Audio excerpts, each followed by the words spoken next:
राधे राधे मित्रों, हर हर महादेव, जय श्री हरि। आप सभी का स्वागत है वैशाख मास की कथा श्रृंखला में। आप लोग निरंतर प्रभु का स्मरण करते हुए अपने जीवन के दैनिक घटनाओं में भी उनको जोड़ के रखते हुए भावनाओं से, कर्म से शुद्ध होने से वैशाख मास की कथा का श्रवण कर रहे हैं। भक्ति की दिशा सुवर्ण अवसर प्रदान करता है। जब हम अपने आध्यात्मिक जीवन को और गंभीरता पूर्वक से ले, वास्तव में एक अतिरिक्त परिवर्तन की शुरुआत, और इसीलिए इस वैशाख मास की सुंदर दिव्य कथाओं को प्रतिदिन हम श्रवण कर रहे हैं। तो चलिए आज की कथा का आरंभ करते हैं और सुनते हैं श्री हरि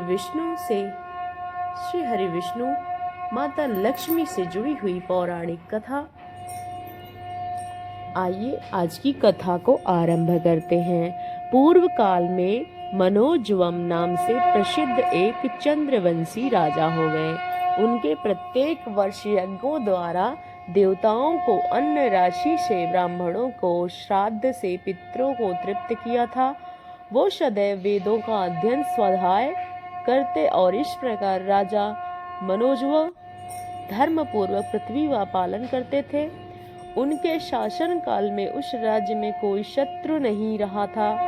उससे राजा के मन में अहंकार उत्पन्न हो गया।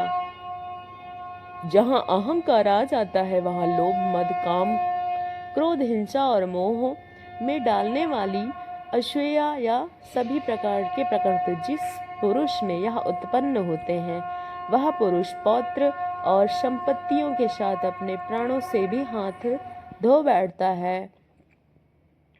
ब्राह्मणों के गांव में इस विचार में मैं ब्राह्मणों के गांव में कर लाऊंगा, मन में ऐसा निश्चय करके उसको वही किया। भगवान शिव और भगवान विष्णु इत्यादि देवताओं को धन उससे लेके अहंकार में उसमें विवेक बुद्धि को नष्ट कर दिया। इसलिए उसके ब्राह्मणों ने खेत छीन लिए। इस दुष्कर्म को परिणाम यह हुआ कि एक बलवान शत्रु ने आकर उसके नगर को हड़प लिया। रण देश में राजा गोलभ भी उसके शत्रु बन गए। गोलभ की चतुरंगनी सेना के साथ आक्रमण किया और दुरात्मा मनोजो को गोलभ के साथ 6 महीने से युद्ध चला और अंत में गोलभ का विजय हुआ। राजा मनोजो पराजित हो गए और उसने अपनी स्त्री और पुत्र के साथ वन का आश्रय लिया। गोलभ अब उस राज्य का पालन करते हुए दीर्घ काल से मनोजपुर में टिका रहा। इधर एक दिन मनोजो का बालक पुत्र क्षुधा से पीड़ित होकर माता पिता को खाने के लिए अन्न मांगने लगा। पिताजी, मुझे भूख लगी है, मुझे कुछ खाने को दो। माँ, मुझे भोजन दो, बहुत भूख लगी है। पुत्र का यह करुणाजनक वचन सुनकर माता पिता शोक से पीड़ित हो गए, अचानक मूर्छित हो गए। थोड़ी चेतना आई तो राजा ने अपनी पत्नी से कहा, हे सुमित्रे, मैं क्या करूं? मैं कहाँ जाऊं? मेरी क्या गति हो गई है? मेरा एक पुत्र है जो पीड़ित होकर थोड़ी ही देर में मर जाएगा। हाय, मैं ब्राह्मणों को खेत छीन लिया था, इसीलिए भगवान विष्णु और शिव जी आदि देवताओं ने धन हरण कर लिया। इस प्रकार दुष्कर्म की अधिकता के कारण ही गोलभ ने मुझे परास्त कर दिया। मेरे पास अन्न का एक भी दाना नहीं है। स्वयं को भूखा प्यासा हूँ। इस समय मैं भूखे बालक की अन्न प्रदान कहाँ से करूं? इस प्रकार विलाप करता हुआ राजा मनोज दुख खिन्न होकर पृथ्वी पर गिर पड़ा और मूर्छित हो गया। सुमित्रा पति के इस प्रकार के गिरा हुआ देखकर उसे हृदय से लगाकर विलाप करने लगी और उस समय मुनि पराशर जी स्वेच्छा से घूमते हुए वहां पर आए। उन्होंने देखकर पतिव्रता सुमित्रा के पुत्र सहित उठकर पराशर मुनि को सुमित्रा ने आश्वासन देते हुए कहा, हे देवी, आप कौन हैं? यहाँ कौन है तुम्हारे आगे पड़ा है और यह बालक कौन है? तब पतिव्रता सुमित्रा ने कहा, हे मुनिश्रेष्ठ, यह मेरे पति हैं। हम दोनों से उत्पन्न यह चंद्रकांत हमारा पुत्र है और मेरे प्रतिदेव चंद्रवंशी राजा मनोज हैं। यह विक्रमा के पुत्र और उनकी पतिव्रता पत्नी सुमित्रा हूँ। गोलभ ने राजा को मनोज से युद्ध को परास्त किया है और इसी कारण मुझे यहाँ राज्य छोड़कर वन वन में विचरण करना पड़ रहा है। यह मेरे भूखे पुत्र हैं। हम दोनों ने भोजन मांगा था। राजा अन्नहीन होने के कारण पुत्र को क्षुधा से व्याकुल देखकर शोक से मूर्छित होकर गिर पड़े हैं।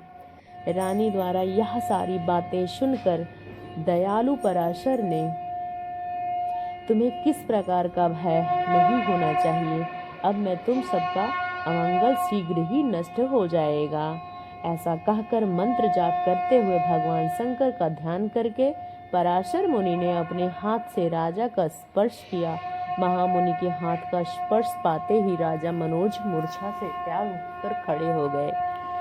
पराशर मुनि को प्रणाम करके हाथ जोड़कर कहने लगे, हे मुनि, आज आपके चरण कमलों का सेवन से मूर्छा शीघ्र दूर हो गई। मेरे सभी पातकों का नाश हो गया। जो पुण्यात्मा नहीं है उसे आपका दर्शन कदापि नहीं हो सकता। मुझे शत्रुओं का आप अपनी कृपा दृष्टि से मेरी रक्षा कीजिए। राजा के वचन सुनकर पराशर मुनि ने कहा, हे राजन, तुम्हें शत्रु पर विजय पाने के लिए मैं एक उपाय बताता हूँ। परम पुण्यमय, जहाँ श्री रामचंद्र जी का परम पुण्यमय राम सेतु है, वहाँ सभी ऐश्वर्यों को देने वाला एक मंगल तीर्थ विद्यमान है। उस सरोवर के सभी लोगों का उपकार करने के लिए रघुनाथ जी लक्ष्मी स्वरूपा सीता जी के साथ सदैव स्थित रहते हैं। तुम और अपनी स्त्री के साथ वहां जाओ, भक्ति पूर्वक स्नान करो। उस तीर्थ के प्रभाव से तुम्हें शीघ्र ही हर प्रकार के मंगल की प्राप्ति होगी और युद्ध में शत्रुओं को जीतकर पुनः अपना राज्य प्राप्त कर लोगे। ऐसा कहकर राजा, रानी और बालक इन तीनों के साथ पराशर मुनि तीर्थ स्नान करने के लिए राम सेतु पर गए। वहां विधि पूर्वक संकल्प लेकर मुनिश्रेष्ठ पराशर ने स्वयं स्नान किया और राजा आदि विधि पूर्वक स्नान करवाया। राजा, रानी और राजकुमार ने वहां 3 मास तक नियम पूर्वक स्नान किया। तत्पश्चात मुनि ने राजा भगवान श्री रामचंद्र के एकाक्षर मंत्र का, जो सभी अनर्थों का नाश करने वाला है, उसके उपदेश दिया। राजा ने 40 दिनों तक विधि पूर्वक उस एकाक्षर मंत्र का जप किया। इस प्रकार मंत्र जपते हुए राजा ने आगे 2 अक्षर तरकश सोने की मूंड वाली 2 तलवारें, एक संगीत ढाल, एक गधा, एक उत्तम मूसल और भयंकर शब्द करने वाला शंख, एक घोड़े से जूता हुआ रथ, सारथी पात का अग्नि के समान प्रकाशमान सुवर्ण में कवच, हार, केयूर, मुकुट और वलय आदि आभूषण, सहस्त्र दिव्य वस्त्र और दिव्य माला, यह सभी वस्तुएं तीर्थ में प्रकट हुई। यह देखकर राजा ने निवेदन किया मुनि से। तब मुनि ने तीर्थ को जल में लेकर उस मंत्र का अभिमंत्रण करके उसके द्वारा राजा का अभिषेक किया और फिर राजा मनोजो कमर कसकर युद्ध के लिए तैयार हो गए। उसके कवच, खड़ग, धनुष और बाण धारण किए, अस्त्र शस्त्र से विभूषित होकर दिव्य वस्त्र धारण करके वो घोड़े से जूते हुए रथ पर बैठ गए।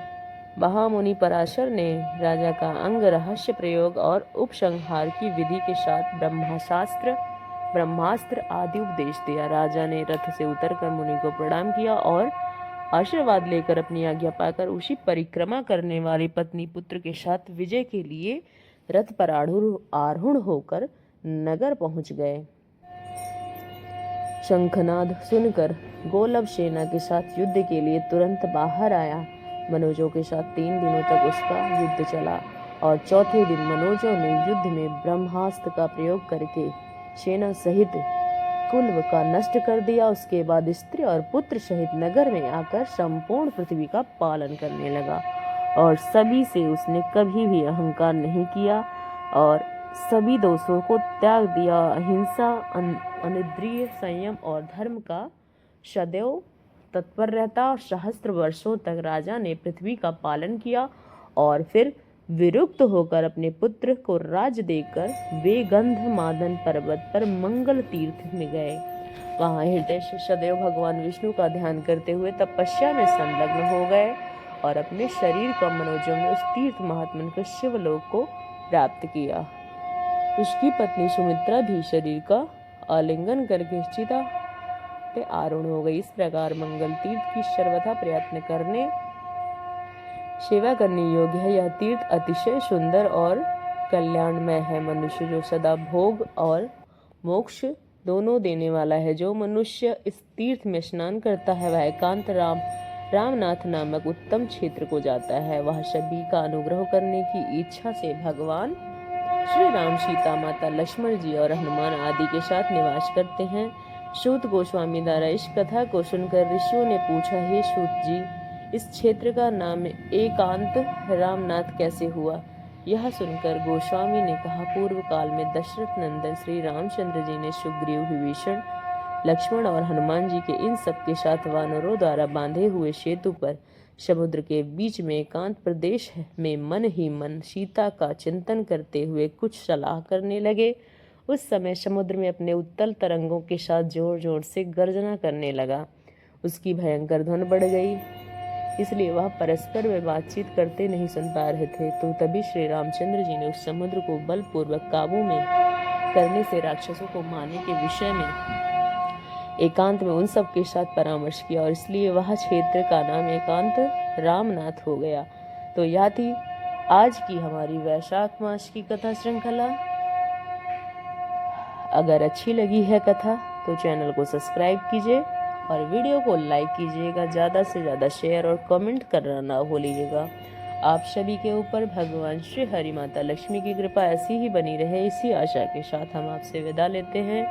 कल प्रातःकालीन वेला में आप सभी के साथ फिर से उपस्थित होंगे। तब तक के लिए चैनल को सब्सक्राइब करना बिल्कुल ना भूलें। कृष्णाय वासुदेवाय हरये परमात्मने प्रणतक्लेशनाथाय गोविन्दाय नमो नमः। सर्वमंगल्य मांगल्ये